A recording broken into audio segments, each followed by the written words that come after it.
dunia satu nikmat kita bareng-bareng begini nikmatnya. Padahal Indonesia termasuk negara miskin. Ya, kita udah begini nikmatnya. Dan ini bareng-bareng. Orang Amerikanya, Jepangnya, Indonesianya, semua nih di kolom dunia cuma satu nikmat. Yang 99 masih disimpan di akhiratnya. Kita bayangkan kalau satu nikmat kita begini enak, begini nikmat. Bagaimana kalau kita nanti merasakan 100 nikmat? Itu akan dirasakan oleh orang yang masuk ke dalam surganya Allah Subhanahu wa taala. Jadi, ya, surga ini katanya susah untuk dibayangkan. La ainun ra'at wala udhunun sami'at wala khatara ala qalbi bashar. Karena surga ini belum ada manusia yang bisa melihat. Belum ada yang mendengar. Belum bisa dibayangkan oleh hati manusia. Kalaupun ada berita-berita itu cuma sekedar saja. Yang sebenarnya itu surga kayak bagaimana nggak ada yang tahu. Belum terlintas.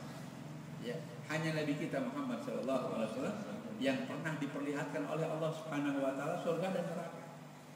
Ya, selain daripada itu umatnya ini belum tahu. Kalaupun ada keterangan begini itu cuma sedikit, sekelumit kecil.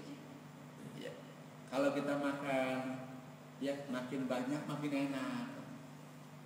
Kan kebalikan daripada dunia tuh. Kita kan makin banyak makin gak enak. Di sana makin banyak makin enak.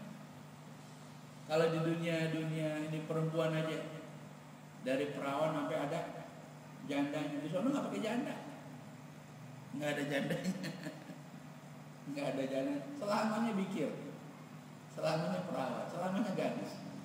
Ya, kita bisa bayangkan kenikmatan yang sempurna betul. Ya, adalah di akhir akhirat, yaitu dikala manusia masuk ke dalam surganya Allah Subhanahu wa taala. Tapi ada dari surga yang begitu nikmat, ada yang lebih nikmat daripada itu.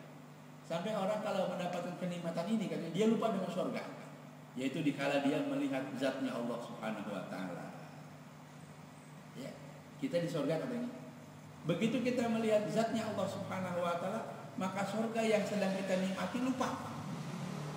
Kalah kenikmatannya dengan nikmat memandang kepada zatnya Allah Subhanahu wa taala. Yang tadi terangkan dalam kitab ini bila kaifiyah. Nggak tahu caranya kita memandang kepada zatnya Allah. Karena kita memandang bukan dengan mata kita. Ya, seluruh tubuh kita memandang zatnya Allah Subhanahu wa taala. Ya, kita nggak tahu kaifiyatnya. Caranya kita memandang kepada zat Allah bagaimana tidak ada yang tahu. Karena Allah tidak berbentuk.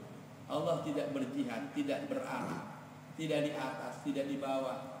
Jadi kalau kita memandang zatnya Allah di dalam surga, bukan berarti Allah ada di surga. Allah tidak di surga. Apalagi di neraka, di surga. Kenapa? Karena surga adalah tempat yang diciptakan oleh Allah Subhanahu wa taala. Sedangkan zatnya Allah tidak di atas, tidak di bawah, tidak di kanan, dan tidak di kiri. Bagaimana? Tidak ada mengetahui nanti bagaimana caranya kita memandang kepada zat Allah. Tapi dikala kita memandang kepada zatnya Allah Subhanahu wa taala, maka kenikmatan surga yang sedang kita nikmati lupa. Kalah. Kenikmatan itu kalah dikala kita memandang kepada zatnya Allah Subhanahu wa taala. Tapi katanya berbeda-beda. Ada yang per detik, per menit, per jam, per hari, per bulan. Jadi ada yang per tahun. Jadi tergantung amal ibadah. Melihat kepada zatnya Allah, begitu kita melihat, semua kenikmatan terlupa.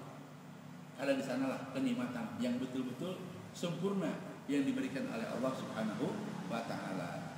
Ya.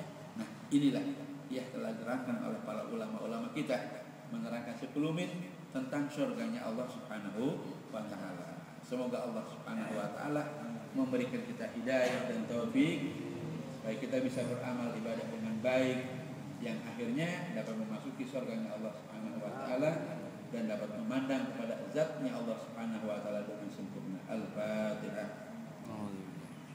Bismillahirrahmanirrahim. Alhamdulillahirabbil alamin. Arrahmanir rahim. Maliki yaumiddin. Iyyaka na'budu wa iyyaka nasta'in. Ihdinas siratal mustaqim. Siratal ladzina an'amta 'alaihim ghairil maghdubi 'alaihim waladdallin.